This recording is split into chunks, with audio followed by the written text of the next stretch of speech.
Warahmatullahi wabarakatuh. Selamat siang teman-teman. Bagaimana kabarnya hari ini? Semuanya sehat ya? Oke, kita lanjut pertemuan ke-9 untuk mata kuliah Fisiologi dan Teknologi Pasca Panen.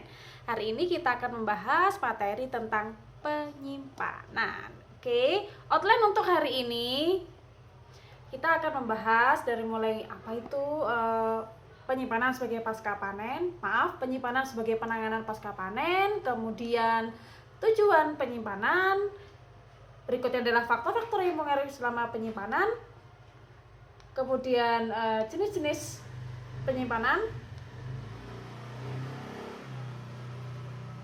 dan yang terakhir akan kita ketahui ya perubahan kimia apa saja yang terjadi selama penyimpanan. Jadi yang akan kita bahas kurang lebih ada 4 poin. Baik, kita mulai dari poin yang pertama, yakni penyimpanan sebagai penanganan pasca panen. Oke, poin yang pertama yakni penyimpanan sebagai penanganan pasca panen. Kalau kemarin kalian ingat di video yang sebelumnya, yuk kita ingat-ingat yuk. Nah, gambar ini sudah saya jelaskan di pertemuan sebelumnya, bahwasanya ini adalah step-step yang akan kita kerjakan selama penanganan pasca panen untuk beberapa komoditas. Yang sekarang kita bahas hari ini adalah tentang penyimpanan, yakni step terakhir di penanganan pasca panen. Apa fungsi dari penyimpanan sebagai penanganan pasca panen? Tentunya fungsi dari atau tujuan dari penyimpanan itu adalah kita akan mengendalikan laju transpirasi, mengendalikan laju respirasi, mengendalikan infeksi penyakit, dan yang terakhir pastinya kita ingin mempertahankan kesegaran dari bahan segar. Oke.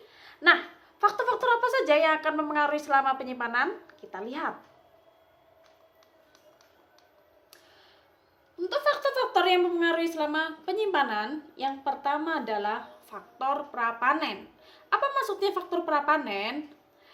Hal yang berkaitan sebelum pemanen seperti budidaya, faktor kondisi tanah, kemudian faktor ada tidaknya patologi dalam tanaman atau di komoditas tersebut. Untuk patologi di komoditas, insya Allah kita akan bahas di pertemuan berikutnya. Kemudian yang kedua adalah faktor cara pemanenan dan penanganan.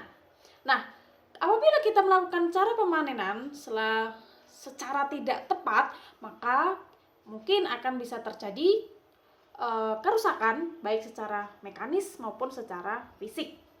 Sehingga faktor pemanenan dan penanganan pasca panen sangatlah penting. Kemudian faktor yang ketiga adalah kebersihan dari komoditas tersebut.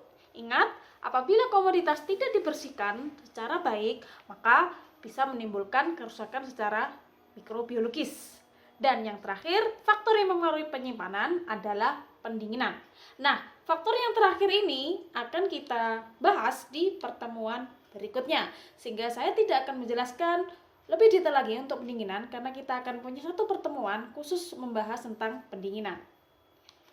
Baik, kemudian tentang jenis-jenis penyimpanan. Nah, ada 3 jenis penyimpanan ya yang biasa diaplikasikan dalam kehidupan sehari-hari. Dari ketiga ini, yang nomor 1 dan 2 ini adalah biasanya dilakukan secara manual atau konvensional. Dan yang ketiga ini membutuhkan suatu instrumen atau alat ya. Nah, jenis penyimpanan yang pertama adalah menggunakan sistem ruang bawah tanah.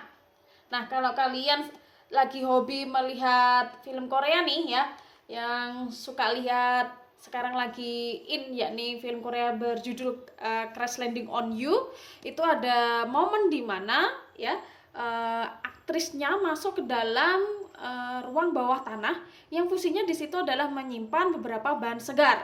Nah, diantaranya ada kentang, ada ubi bit, wortel, dan sayur-sayuran ubi yang lain ya. Coba deh nanti kalian searching ya contoh dari penyimpanan dalam ruang bawah tanah. Nanti untuk bagaimana konstruksinya nanti akan saya share PPT ini ke kalian. Kemudian jenis yang kedua adalah menggunakan gedung di atas permukaan tanah. Nah, ini pada umumnya yang dipunyai oleh petani. Jadi mereka mempunyai gedung atau ruang sendiri di atas permukaan tanah untuk menyimpan dari komoditas segar. Nah, untuk konstruksi ruangannya, saya rasa kalian bisa membayangkan seperti halnya ruangan seperti biasa. Kita bisa menggunakan bangunan tersebut untuk menyimpan, baik dengan ditambahkan sistem pendingin maupun secara suhu ruang ya, atau suhu normal. Sehingga menurut saya ini adalah sistem atau jenis penyimpanannya yang sering diaplikasikan pada petani. Oke. Kemudian sistem yang ketiga, teman-teman, ini sistem yang terakhir yang saya tadi bilang ya, membutuhkan instrumen. Karena kenapa? Karena membutuhkan pengendalian udara. Nah, untuk poin ini akan kita bahas di pertemuan berikutnya ya. Ada pertemuan tersendiri, kita akan membahas tentang sistem udara yang terkendali, atau kita bisa biasanya dikenal dengan control atmosphere storage atau modified atmosphere storage ya. Kita akan bahas di pertemuan berikutnya. Kemudian untuk perubahan-perubahan kimia selama penyimpanan, ada berapa banyak ya reaksi kimia yang terjadi ya. Di antaranya akan terjadi penguapan air selama penyimpanan, konversi enzimatif menjadi gula, pembentukan atau justru pelepasan flavor, konversi enzimatis senyawa pektin, sintesa atau degradasi pigmen, kerusakan vitamin, dan mungkin beberapa reaksi kimia yang lainnya. Nah, untuk memahami tentang reaksi kimia, ini nanti akan saya jadikan tugas ya. Nanti akan saya jelaskan di media lain apa yang harus kalian kerjakan untuk memahami lebih dalam ya tentang perubahan kimia yang terjadi selama penyimpanan. Oke, setelah ini akan saya jelaskan tugas kalian menggunakan media yang lain. Terima kasih untuk hari ini. Wassalamualaikum warahmatullahi wabarakatuh.